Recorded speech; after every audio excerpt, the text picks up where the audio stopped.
বর্তমানে আমরা সকলেই কিছু না কিছু সমস্যায় ভুগছি। এর মধ্যে অন্যতম সমস্যা হলো রাতে ঘুম না হওয়া, সকালে পেট পরিষ্কার না হওয়া। সকালে পেট পরিষ্কার না হলে সারাদিনের কাজে যেন তালা পড়ে যায়। এছাড়া আরেকটি সমস্যা হলো বয়স 40 পেরোলে অনেকের পা ও হাঁটুতে ব্যথা শুরু হয়ে যায়। এই সমস্যাগুলো নিয়ে আপনি নিশ্চয়ই দুশ্চিন্তায় আছেন, অনেক ভেবেছেন, কিন্তু এই সমস্যাগুলোর সমাধানের কোনো উপায় খুঁজে পাননি। আমিও সমস্যায় পড়েছিলাম, সমাধানের রাস্তা খুঁজে পেয়েছি। কী সে রাস্তা? একটা রাস্তায় নামা এবং হাঁটা। আপনিও চেষ্টা করলে আপনার এই সমস্যাগুলো সমাধান করতে পারবেন। প্রথমেই বলি, এই সমস্যাগুলো শুরু হয় কোথা থেকে। এর মূল কারণ হলো শারীরিক কসরত না করা।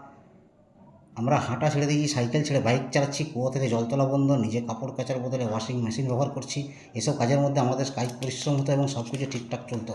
কিন্তু কায়িক পরিশ্রম না হওয়ার কারণে রাতে ঘুম কম হওয়া, সকালে পেট পরিষ্কার না হওয়া, হাঁটুতে ব্যথা, এগুলো বাড়তে থাকে। আপনিও চেষ্টা করলে এই সমস্যাগুলো সমাধান করতে পারবেন। কী সেই পন্থা? সকালে ভোরবেলায় উঠুন। ভাবছেন কীভাবে ভোরবেলা উঠবেন? প্রথম ঘড়ি কিংবা মোবাইলে অ্যালার্ম দিয়ে উঠুন। পরবর্তীকালে দেখবেন সেটা অভ্যাসে পরিণত হয়ে গেছে। রাস্তায় নেমে যতটা সম্ভব হাঁটুন। আস্তে আস্তে হাঁটার গতি ও পথটা বাড়ান। তারপর হাঁটতে হাঁটতে প্রাকৃতিক মনোরম কোনো একটা জায়গায় পৌঁছে যান। সেখানে গিয়ে কিছু যোগব্যায়াম করুন। প্রথম অসুবিধা হবে, কিছুদিন পর দেখবেন সেটা অভ্যাসে পরিণত হয়ে গেছে। বেশ কয়েক মাস পর দেখবেন ঘুম ভালো হচ্ছে, পেট পরিষ্কার হচ্ছে এবং হাঁটু ব্যথাও কমে গেছে। শুধু তাই নয়, কাজে এনার্জিও বেড়ে গেছে। তবে চেষ্টা করবেন এটা প্রতিদিন করবেন এবং কখনও বন্ধ করার কথা ভাববেন না। শুভরাত্রি।